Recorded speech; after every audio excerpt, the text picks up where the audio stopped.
Le dimanche 27 avril 2025, jour de la divine miséricorde, la ville d'Adzopé, chef-lieu de la région de Lamé, a connu une ambiance particulière. En effet, en remerciement au Seigneur pour tous les bienfaits reçus dans sa vie, Léon Emmanuel Monet, président du conseil politique permanent, a fait une messe d'action de grâce en l'église Saint-Charles-Borromée d'Adzopé. En présence du deuxième vice-président du PPACI, l'honorable Hubert Oulaye, du représentant du président Laurent Gbagbo, le doyen Otro Zirignon, et plusieurs cadres du PPACI, du PDCI, de plusieurs autres partis politiques, ainsi que les cadres de la région, le ministre Léon Emmanuel Monet a tenu à dire merci au Seigneur qui l'a protégé en Côte d'Ivoire durant la gouvernance du président Laurent Gbagbo. À ce même Dieu qui a veillé sur lui et toutes les personnes en exil au Ghana. À ce Dieu qui l'a fait revenir sain et sauf parmi les siens. Pour tous ses bienfaits, il a dit merci. Chant, danse, bénédiction plénipotentielle de la part du Saint-Pape le 12 avril dernier. Au-delà de ces pas de danse, surtout la prière.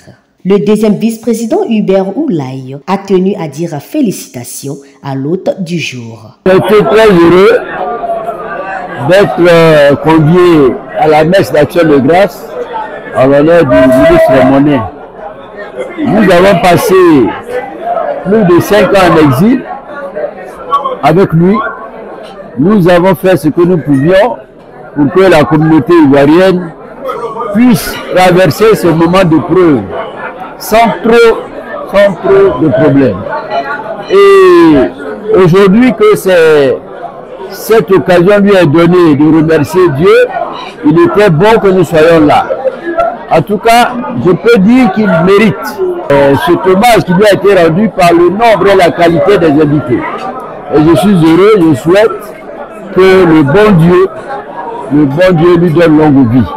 Cadre du PPACI, l'honorable le professeur Béché, député d'Aféry, s'est voulu rassurant sur la bonne marche des enfants de la région de Lamé avec le ministre Léon Emmanuel Monet. C'est vraiment avec grande joie que je me suis retrouvé ce matin avec M. le ministre et sa famille, avec son épouse, parce que M. le ministre est pour nous un père. Il nous a soutenus dans notre campagne pour que nous puissions devenir députés. Et je pense que pour nous, il n'y a pas d'occasion que nous puissions rater pour pouvoir lui rendre la monnaie. Parce que nous avons estimé que son apport pour que nous puissions devenir députés est un apport inestimable. Ce matin, je me suis retrouvé ici à Adzopé pour prier avec lui et pour sa famille, pour son épouse, pour que le Seigneur se souvienne toujours de lui, parce que je sais que quand le Seigneur va se souvenir de lui, il va se souvenir de toute la région de Lamé, il va se souvenir des enfants que nous sommes pour lui. Vous avez vu toute cette mobilisation de ce matin, ça témoigne de ce que le monsieur est un monsieur qui est vraiment ouvert, qui a des tentacules, comme on le dit, et qui peut nous apporter beaucoup dans notre région. Et nous qui sommes avec lui, nous qui sommes ses enfants, nous sommes vraiment prêts à relever tous les défis qui vont se présenter à lui. Ensemble, nous serons encore plus forts et je pense que nous pourrons aller plus loin.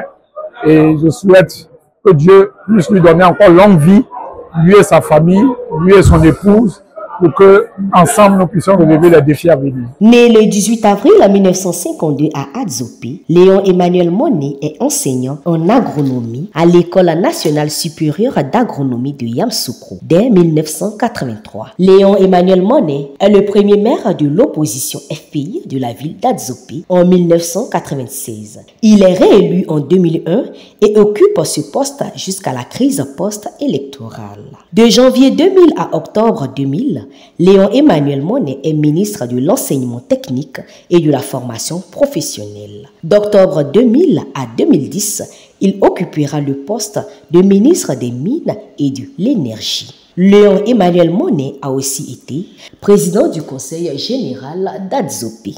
C'est donc ce digne fils de la région de Lamé que toutes les instances de la région ont tenu à honorer et célébrer ce jour. Léon Emmanuel Monet célébrait à ce jour 73 ans de vie.